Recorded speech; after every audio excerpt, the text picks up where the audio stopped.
Unlace yourself. Loosen your belt, your grip. Unclench your jaw. Sit back, ease back. Stretch out all the way. Relax your mind, your usual schedule, your hard and fast rituals. Now soften your gaze, your shoulders, your breath. That's it. Why hold on so tight? Why not just let yourself unbutton, uncork, roll with it, instead of steamrolling it, and see how it all the more naturally, unfolds. Welcome to the latest floating poetry broadcast, and thank you for leaning in to show 190, coming to you live from the laid-back coast of Rhode Island. This is your poet and guiding spirit in the poetosphere, Colin Goedecke, a voice here and elsewhere for living our days more fully, more alively, more poetically. Last week's broadcast was smoke signals, and what they and all kinds of smoke represent or conjure up for us and others, from the Native Americans and other indigenous peoples back in time, using them to communicate, to smoke rising from a country chimney or from a ship smokestack on the horizon, to what becomes visible after a great fire, literal or metaphorical, when the smoke clears, and yes, not least, to your own forms of smoke signals. This week, time to let your hair down through symbols, illusions, allusions, and impressions, especially ones involving hair that convey or otherwise speak to, ideally inspire, loosening up, softening up, taking in moments, memories, reflections, and micro-stories embodying or expressing easefulness, playfulness, innocence, spontaneity, and more. So, I've made a broadcast of cultural commentary, poetry, quotes, and anecdotes freshly around this theme. Well, let's start letting our hair down together now, shall we? And see what happens.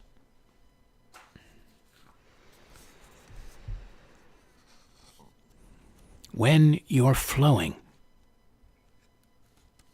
when your heart is full, when your senses are open to all that's inside and out, when you're singing your life song, dancing your life dance, wild and free, to music only you can once in this lifetime make, everything is poetry.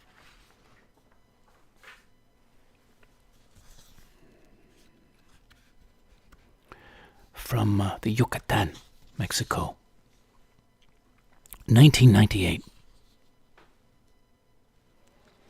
Felicidad. Big sun, big blue sky over endless ocean. The song of the surf, the feel of fresh breezes, jeweled birds and blossoms, cold rum, beer, and tequila. No clothes, no cares, bliss. Felicidad. Joe Shapcott, Shapcott, hairless. Can the bald lie? The nature of the skin says not. It's newborn pale, erection tender stuff, every thought visible, pure knowledge, mind in action, shining through the skull. I saw a woman, hairless, absolute, cleaning. She mopped the green floor, dusted bookshelves, all cloth and concentration, queen of the moon.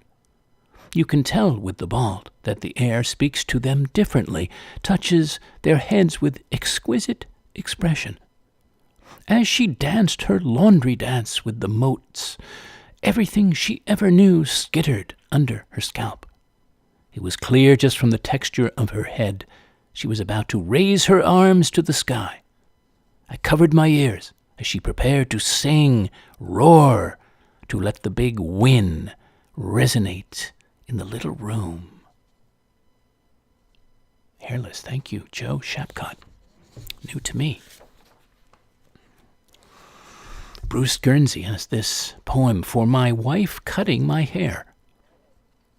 You move around me expertly like the good, round Italian barber I went to in Florence years before we met, his scissors a razor he sharpened on a belt. But at first, when you were learning, I feared for my neck, saw my ears like sliced fruit on the newspapered floor. Taking us back in time, you cleverly clipped my head in a flat top. The years in between were styles no one had ever seen or should see again. When the wind rose, half my hair floated off in feathers, the other half bristling, brief as a brush. In the chair, almost asleep, I hear the bright scissors dancing. Hear you hum, full-breasted as Aida, carefully trimming the white from my temples, so no one, not even I, will know. Thank you, Bruce Guernsey, for my wife cutting my hair, from his book of poems, New England Primer. Well, what about simply witnessing the wonderful wildness of someone's head of hair or whiskers? This was from Kiowa Island, South Carolina, May 1999. This is from my dear Southern gentleman friend, true gentleman of the South, Tom Bryan, the mother of all mustaches, which he still has, by the way.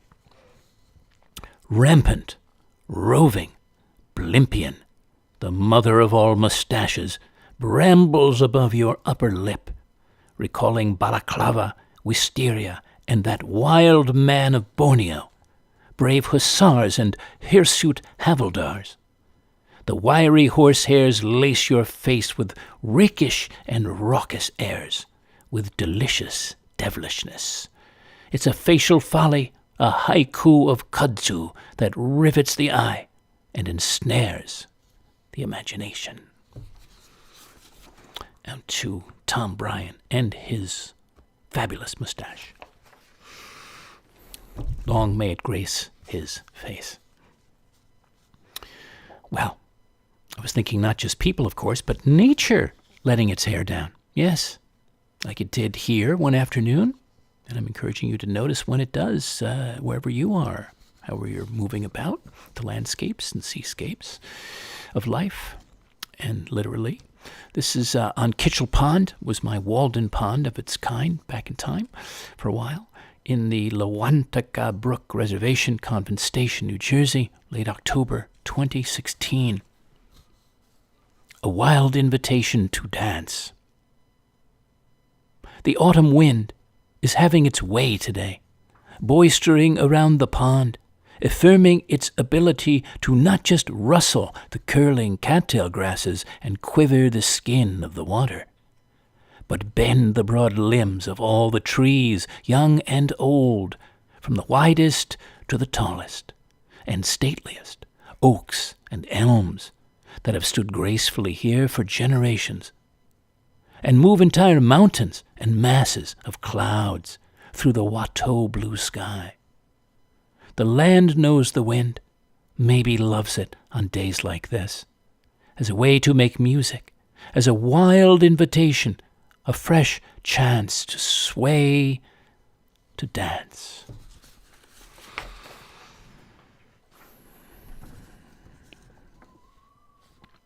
From my exhibition of theater on paper, Behind the Curtain. This is from the spring 2018 debut of that in New York. In the wild, where you find yourself, want to find yourself, free yourself, far from the tamings, sedatings, and homogenizings of polite and impolite society, where you can undress, unleash, express, without a care, all of your wildly truer nature. Yes. From Psychology Today, found this for us. Are you a bit too rigid? How to loosen up. The more you live within your tight comfort zone, the harder it is to break out. This is a piece from July 2020. Just give you a few snippets. If you're reading this, you may be wondering if you are a bit too dependent on your routines, would like to be a bit more spontaneous, more flexible. Here's how you can learn to loosen up. Realize that anxiety is the enemy. Expand your comfort zone and learn to tolerate anxiety better. Experiment with change. Expect to feel a bit uncomfortable at first. And on that same wavelength from socialself.com, tips to loosen up around people even if you often feel stiff. And someone wrote in, it starts it with Jan writes, I often feel tense and nervous around people because I'm so uptight. It's hard for me to enjoy socializing. How can I loosen up? So they had a few things. Practice letting go of your need for control. Have a look at the movie Life is Beautiful. La vita è bella. An Academy Award-winning Italian film from 1997. Its message is each of us decides how we react to life. Roll with what happens. It's another one. Laugh at yourself. If you can laugh at yourself, others will relax around you because you are relaxed. Do silly things on purpose. Don't plan it, just do it. Be spontaneous. Practice not being offended. One of the most fun things you can do with friends is banter back and forth. I agree with that, for sure. Love doing that. And bend the rules. If we did everything we were expected to do every minute of every day, we'd all be completely stressed out. Agreed. And one more thing. Here's from soulgym.com. An exercise. Get your phone out. Set a timer for 5 minutes and look around you as if you are a child. Instead of analyzing what you see, explore it with curiosity. Allow yourself to be exhilarated by the moment.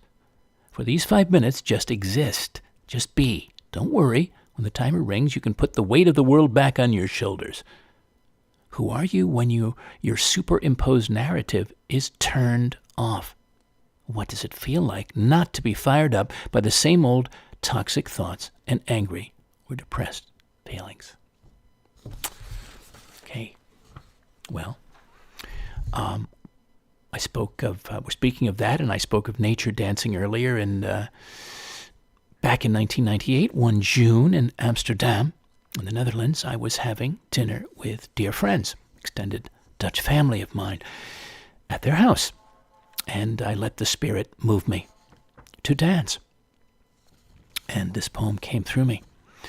It's dedicated to Herma Krabbe, my dancing partner that night, on the spur. Twee schotsen dansen, 2 aprons dancing. Only your father wears a hat in the kitchen at Van Egenstraat, smiling on the scene. A sudden dance of aprons. You in your Provençal yellow, your fellow in his sea blues and greens, smoothing together to a luscious piano played by an old beauty down in Havana on this smiling night in June. Going right back there in my memory. And what about you? When were you spontaneously inspired to get up and dance somewhere with someone? Yeah. Well, all right, dear listeners, other questions beyond that one about letting your hair down. When was the last time you let yours down? Really let it down. All of it. Let yourself be totally unbound, untamed. Where were you? What allowed you to go to that place? And what came about as a result? And how did it all feel? When back in time, maybe in childhood, did you feel the most wild and free, entirely unself-conscious? When since then have you fantasized about being this way again? One listener of the show I told earlier about the planned theme, in a nod to the much older ones among us, jestingly said, "Yes, let your hair down, whatever's left of it." I like that. Doesn't matter whether we heard the hairless poem at the beginning. It doesn't matter whether we have hair or not. We can let it down, metaphorically and otherwise. Well, tell me, what for you is the best part of letting your hair down when you do? Curious about that. Or what holds you back from doing it? If you resist going there, if you resist the impulse. Who's a great inspiration for you? Someone that does it freely and naturally in your life? Are you ready to loosen up a lot more in the days ahead? In the new year ahead? I hope so. I'm encouraging you to let it rip. And I do hope that broadcasts and sharings and musings like the ones we've got going on in this show are helping you that way, toward that, to ignite, to inspire, propel you. If not now, why? If not now, when? Imagine what life would be like if you let your hair down, if your hair was down all the time. And what if we let all our hair down, and everybody let their hair down all the time? Look out, world. You can start. You can be a model of it out there for somebody or others.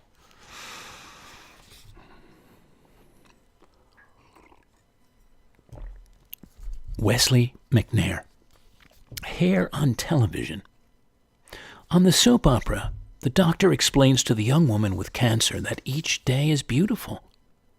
Hair lifts from their heads like clouds, like something to eat. It is the hair of the married couple getting in touch with their real feelings for the first time on the talk show. The hair of young people on the beach drinking Cokes and falling in love.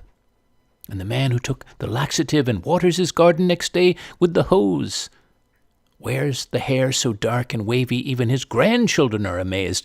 And the woman who never dreamed mini pads could be so convenient wears it. For the hair is changing people's lives. It is growing like wheat above the faces of game show contestants, opening the doors of new convertibles, of prominent businessmen opening their hearts to Christ. And it is growing straight back from the foreheads of vitamin experts, detergent and dog food experts, helping ordinary housewives discover how to be healthier, get clothes cleaner, and serve dogs meals they love in the hair.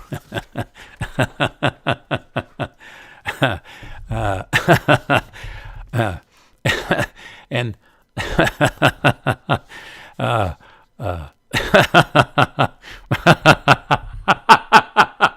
I only read part of it because I wanted to surprise myself when I was reading it.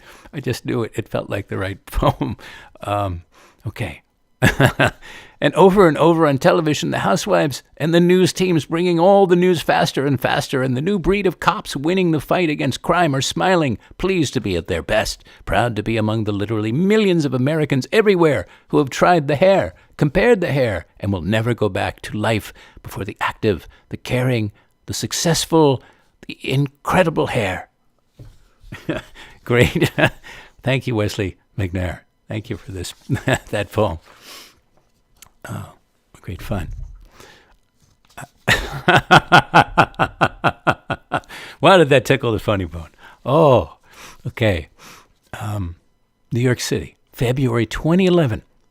This is for a pair of twins, Kate and Abigail Weiner, on their 7th birthdays. Being 7. Cupcakes frosted pink and yellow. Sundresses splashed with flowers. Pretty hair blowing in the breeze. Laughter like rainwater. Swirling on the grass under blue, blue skies and white, white clouds. Wonderful bedtime stories. Sweet dreams. being 7. Love out to them. Obviously, 2011, they're grown up a lot more. In childhood, we spoke a little bit of sort of a tip to hat that way. Hair was always let down. That was our natural state of being, at least I think for 99+% of us. Well, this was remembering my golden childhood, summers like that, by the sea in my case, in a little town in New Jersey called Bay Head, and inspired by a memory that I had of getting my hair cut. This had that memory bubble up in December of 2017. It's called The Barber in the Dell, who wore a green plastic visor the color of a ginger ale bottle, who had a raspy voice and Charles Coburn kind of face, a forever bachelor who wore spectacles he could barely see through, which is why he sometimes clipped your ear with his quick silver scissors, whose name was the same as the sign on the window by the striped pole, Dell's, whose small, single-story shop and sole chrome and leather chair sat between the shingled houses facing Twilight Lake, in the town by the sea where my boyhood summers swam, where my mother brought my young head of sun-blonde hair to be cut now and then by the green-visored old barber in that dell. I remember it like it was yesterday, and that was 60 years ago, give or take. This was written at the Ansonia Hotel in New York City, that wedding cake of a hotel. February 2017. It was written for a friend of mine in Kansas. This was a canvas for writing the poem for Paul Wayner in Kansas, where he is again. It's called The Blue Rinse. It's based on a story that he told me about his mother. The Blue Rinse. Circa 50s Wichita. Your mother, Gladys, going for her blue rinse at Bertha's beauty shop off Waco. How well you remember the color of her hair in those days of your youth. Before she left that for lavender. Before you left for a wild blue yonder and big life adventures in New York City. Love out to Paul. And his mom out in the cosmos, and Bertha's off Waco, where all the ladies would get their blue rinses. Well, how about Ogden Nash, the humorist? My dream poem. This is my dream. It is my own dream. I dreamt it. I dreamt that my hair was kempt. Then I dreamt that my true love unkempt it. Only he would say such a thing. Thank you, Ogden Nash. From the children's book author Shel Silverstein. My skin is, it's called Colors. My skin is sort of brownish, pinkish, yellowish white. My eyes are grayish, bluish green, but I'm told they look orange in the night. My hair is reddish, blondish, brown, but it's silver when it's wet, and all the colors I am inside have not been invented yet. Like that. I'm pairing this next one with that one, in a way. Barbara Crooker, 25th reunion. A quarter of a century since we left high school, and we've gathered at a posh restaurant. A little heavier, a little grayer, we look for the yearbook pictures caught inside these bodies of strangers. Some of our faces are etched with lines, the faint tracing of a lover's touch, and some of our hair is silver white, a breath of frost.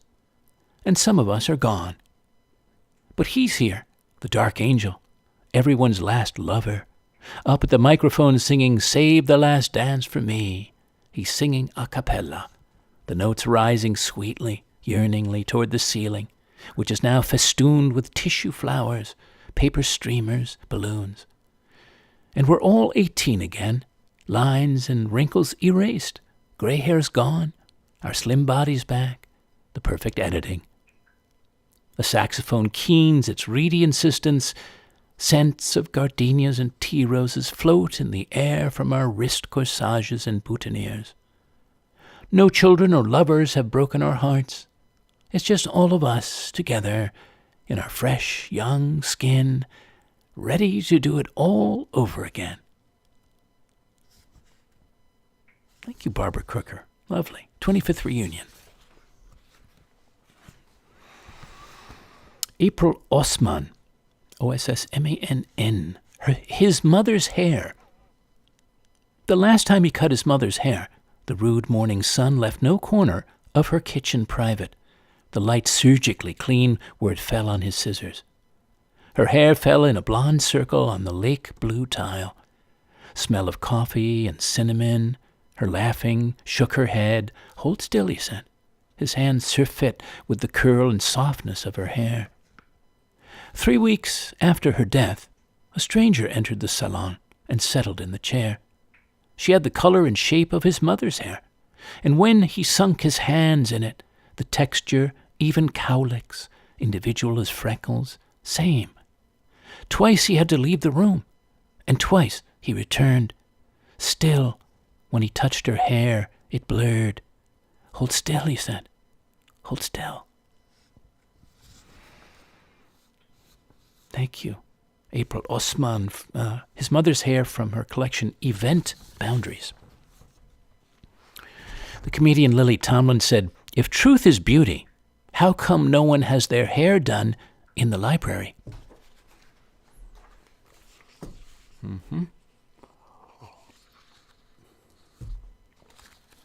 Well, here's an interesting poem by Stephen Perry. I hadn't read it in a while, but I'm adding it to the mix for us. Blue Spruce. My grandfather worked in a barber shop smelling of lotions he'd slap on your face, hair, and talc. The black razor strop hung like the penis of an ox. He'd draw the sharp blade in quick strokes over the smooth, rough hide, and then carefully over your face. The tiny hairs would gather on the blade, a congregation singing under blue spruce in winter. A bandstand in the center of town, bright with instruments, alto sax, tenor sax, tuba or sousaphone.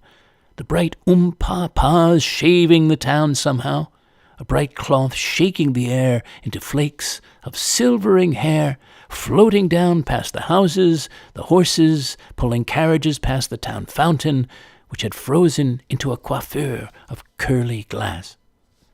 My grandfather had an affair with the girl who did their nails, bright pink, bright red, never blue, perhaps as the horses clip-clopped on ice outside his shop, his kisses smelling of lather and new skin.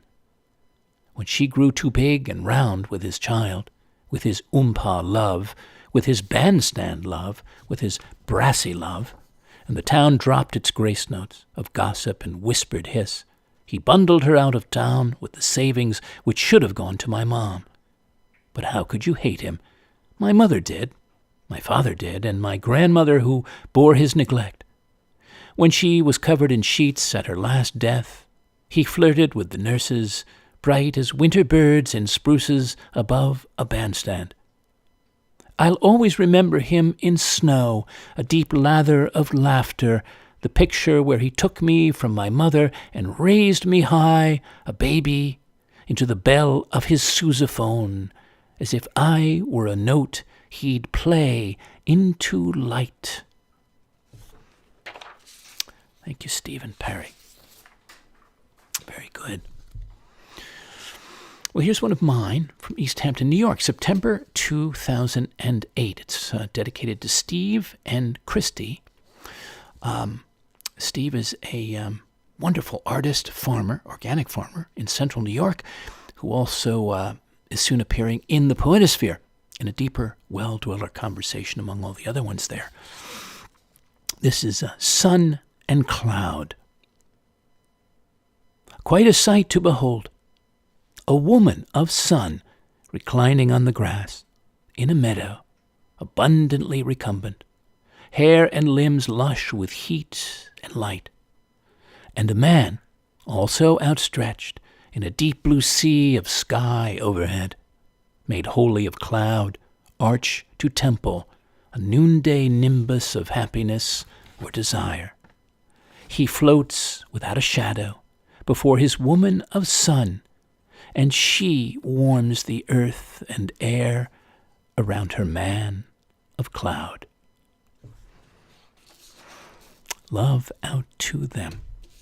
I'll let them know I shared that in case they are not already listening right now, in which case I hope they're delighted that I shared that with them and everyone.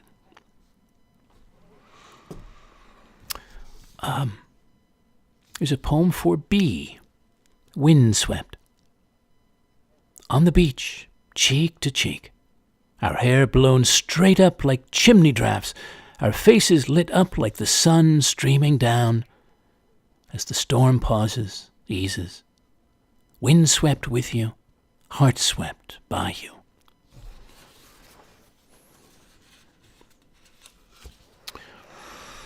Well, I found a wonderful William Butler Yeats poem for you Yeats lovers like me. This is from The Wind Among the Reeds, 1899. You may recognize it. It's one of his most famous, or at least you'd recognize part of it. The Song of the Wandering Angus. I went out to the hazel wood because a fire was in my head, and cut and peeled a hazel wand, and hooked a berry to a thread. And when white moths were on the wing, and moth-like stars were flickering out, I dropped the berry in a stream and caught a little silver trout. When I had laid it on the floor, I went to blow the fire aflame, but something rustled on the floor, and someone called me by my name. It had become a glimmering girl with apple blossom in her hair, who called me by my name, and ran and faded through the brightening air. Though I am old with wandering through hollow lands and hilly lands, I will find out where she has gone, and kiss her lips, and take her hands, and walk among long dappled grass, and pluck till time and times are done the silver apples of the moon, the golden apples of the sun. Thank you, Yeats, always. Thank you. The Song of the Wandering Angus. Dana Gioia, Gioia. I've read her before here on other shows. Marriage of many years.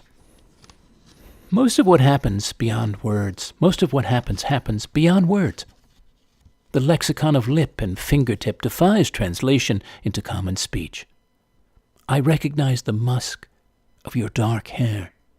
It always thrills me, though I can't describe it.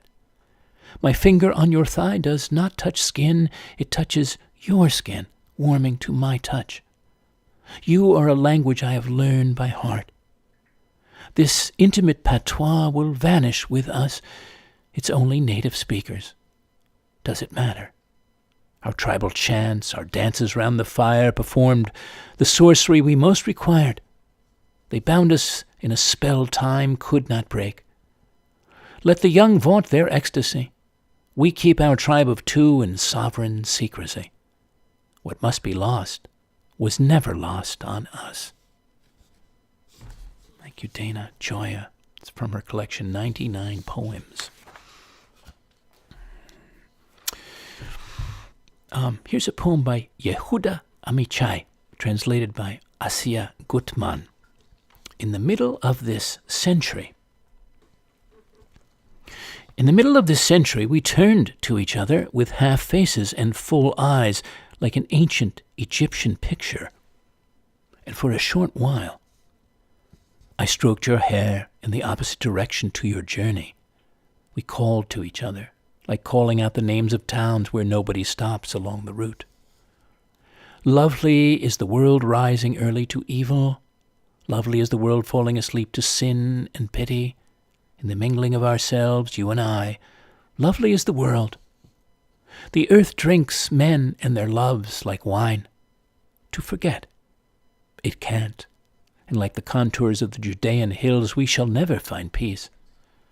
In the middle of this century, we turned to each other I saw your body throwing shade, waiting for me, the leather straps for a long journey already tightening across my chest. I spoke in praise of your mortal hips. You spoke in praise of my passing face. I stroked your hair in the direction of your journey.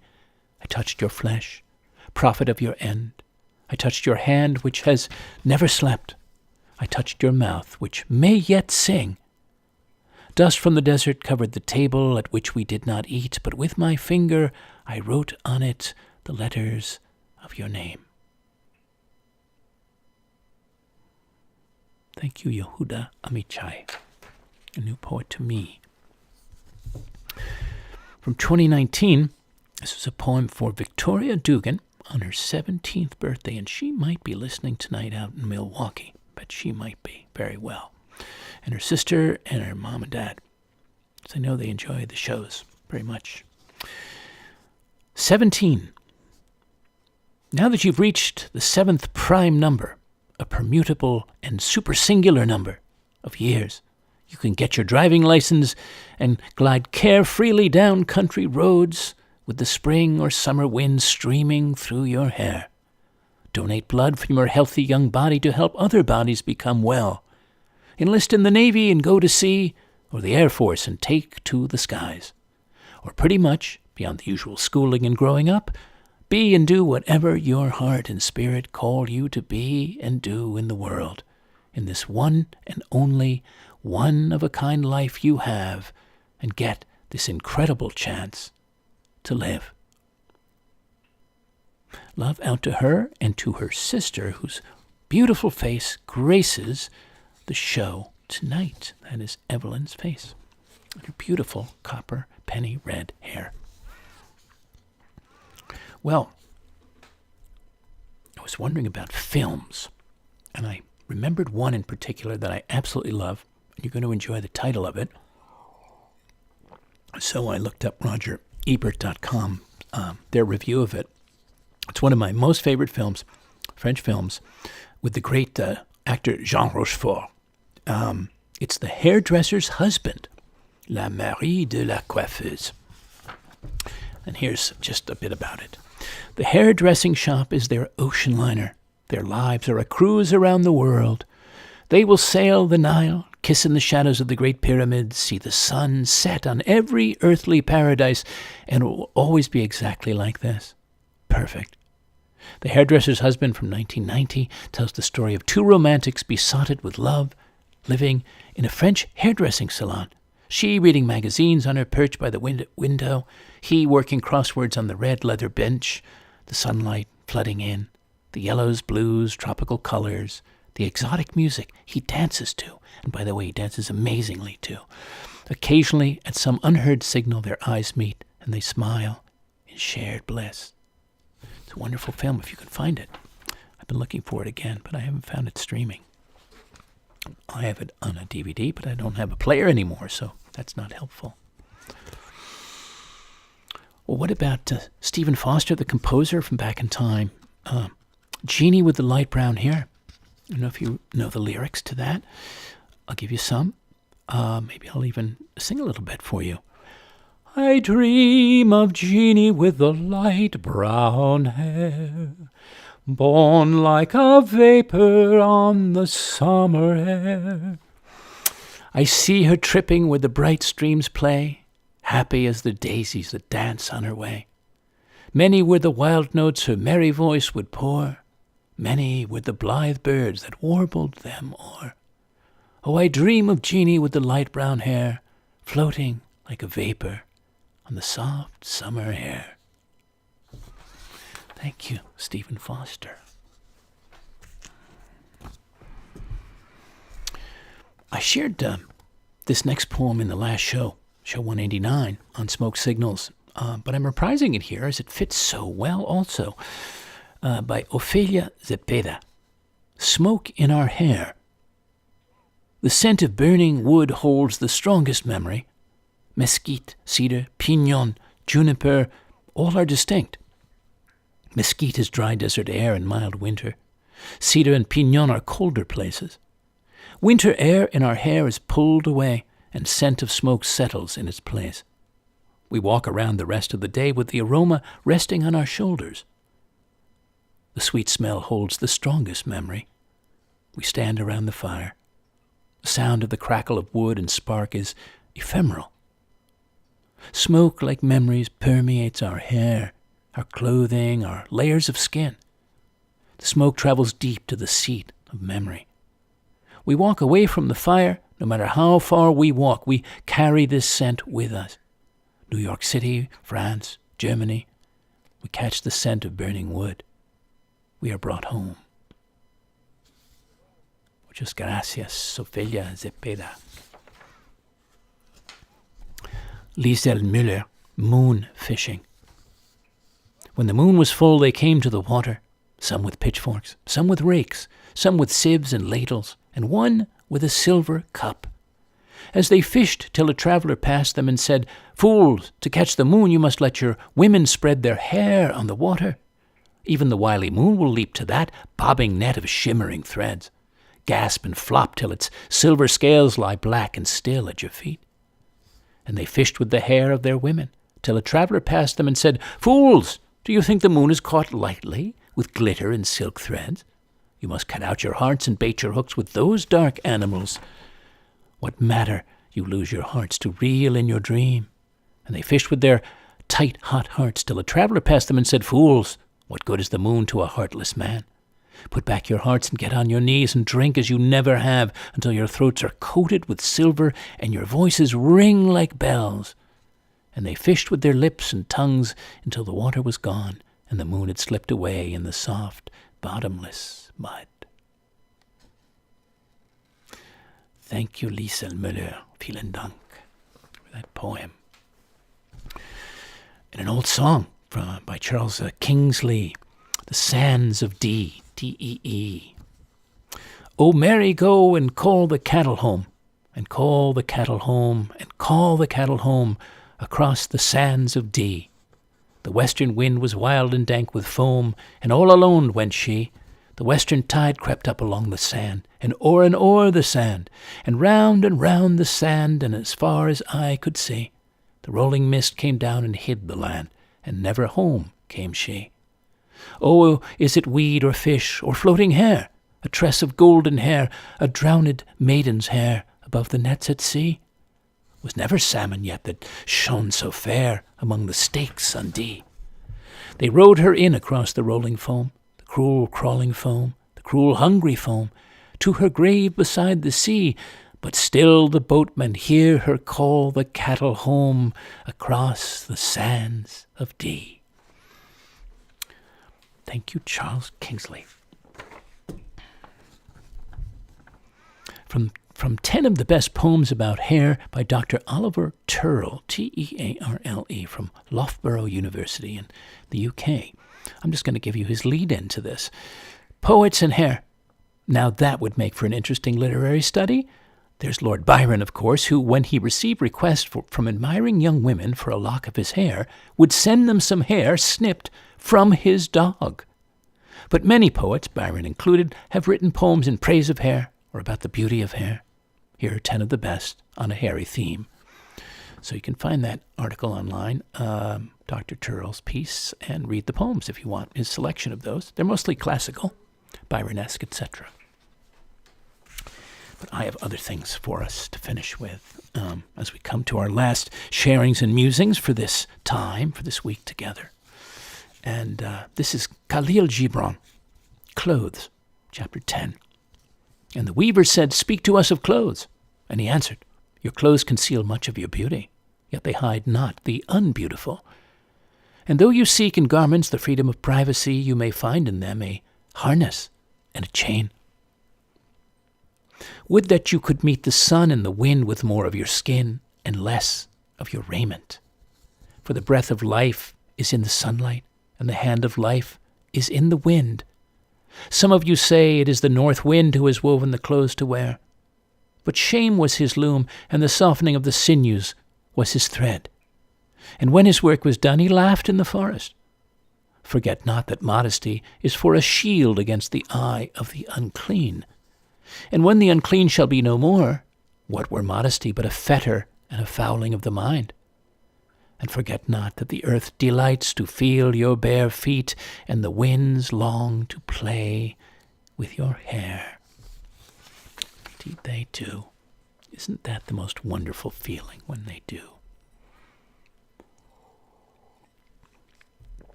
Lawrence Ferlinghetti. Skyscrapers filled like water glasses, Great Lakes mixed with Buddhist brine, great books watered down in Evanston, Milwaukee beer topped with sea foam, Beau Fleuve of Buffalo suddenly becomes salt, Manhattan Island swept clean in 16 seconds, buried masts of New Amsterdam arise as the great wave sweeps on eastward to wash away overaged Camembert Europe. Mannahatta steaming in sea vines, the washed land awakes again to wilderness. The only sound a vast thrumming of crickets, a cry of seabirds high over in empty eternity as the Hudson retakes its thickets and Indians reclaim their canoes. What a vision. Thank you, Ferlinghetti. Talk about the whole world letting its hair down. My goodness. This is a poem I composed for my older sister, Lori, on her 70th birthday in 2022. But you might apply it to yourself, to yourselves, to the free or greatly freeable spirit within you. A free spirit. That's what you are, always have been, in my admiring eyes, for a lifetime. Brimming with spark and lark, unbindable, uncageable. Even those times along the way when you felt caged or bound, just times you forgot you had wings, wings that have been growing quietly, beautifully, for 70 years, and your dear spirit waiting patiently all the while for you to find and feel them, open them again, but now more widely, more wisely, more joyfully, and fly freely wherever your still wild self wants to go. Let's keep freeing our spirits every day. There's always more we can free. Jay Wright, The Healing Improvisation of Hair. If you undo your do, you would be strange. Hair has been on my mind. I used to lean in the doorway and watch my stony woman wind the copper through the black and play with my understanding, show me she could take a cup of river water and watch it shimmy, watch it change, turn around and become ash bone.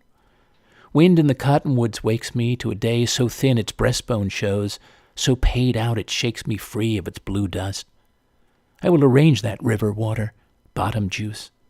I conjure my head in the stream and ride with the silk feel of it as my woman bathes me and shaves away the scorn, sponges the grit of solitude from my skin, laves the salt water of self-esteem over my feathering body. How like joy to come upon me in remembering a head of hair and the way water would caress it, and stress beauty in the flare and cut of the only witness to my dance under sorrow's tree. This swift darkness is spring's first hour.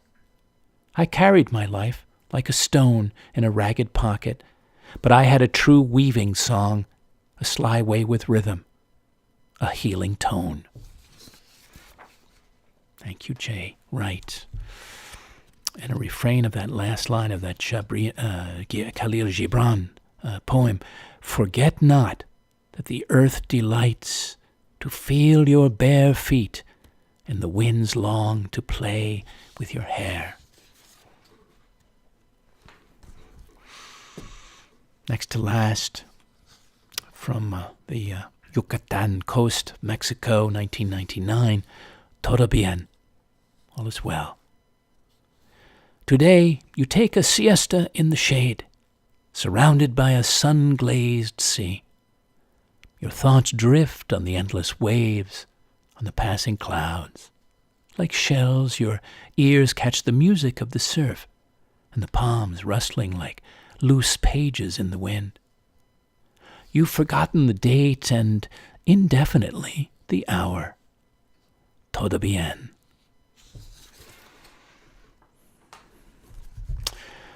and last for now, till we're together again over these airwaves. If not now, when? When you have more time? When you have more energy or money or courage? Fill in the blank. The excuses are endless. Yet life is not. Yours too will end. So why not take the chance? Make the leap, the choice, to experience a world of things you can right now. Like greater aliveness. Like the wilds of your imagination. A diet high in joy and wonder. A daily sense of belonging to something beautifully larger. A belief that so much else is possible for you, from you. I suggest now, before the spark of invitation and enthusiasm disappears, before the flame of dream, of desire goes out, before you run out of time, of breath, of life.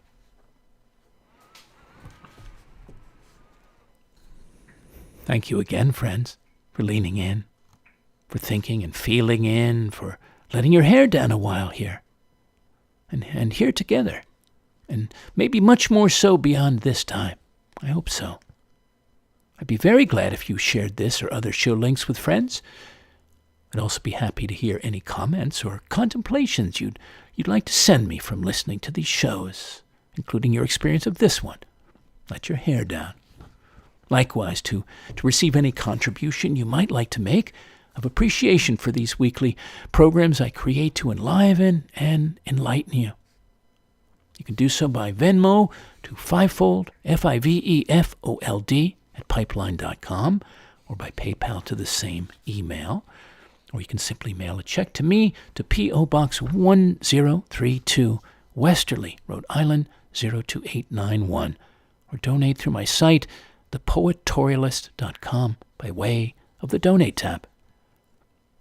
Is there some theme you'd like me to do a broadcast on that we haven't gotten to? If so, email me your wish, colin@thepoetosphere.com.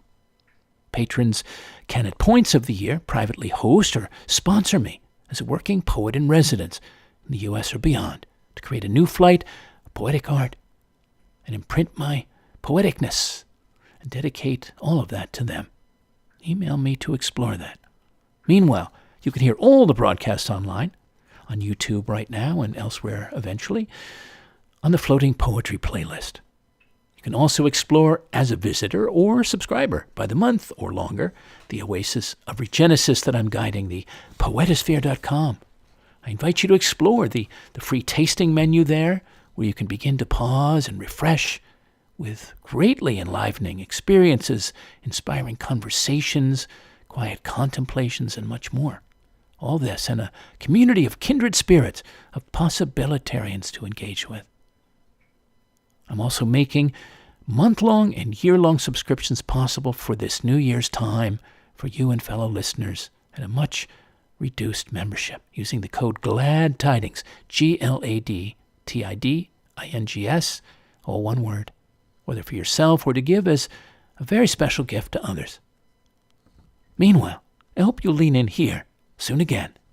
Until then, dear listeners, I encourage you to find your freest and easiest places of being and living and loosening up, to keep discovering, uncovering, and enjoying an ever more unheld, unbuttoned, unself-conscious you, your natively vibrant, naturally flowing self. Goodbye for now, good spirits, and a resounding toast on the cusp of a new year to all greater possibilities for you, for your life, for your days, your nights, your precious passing moments.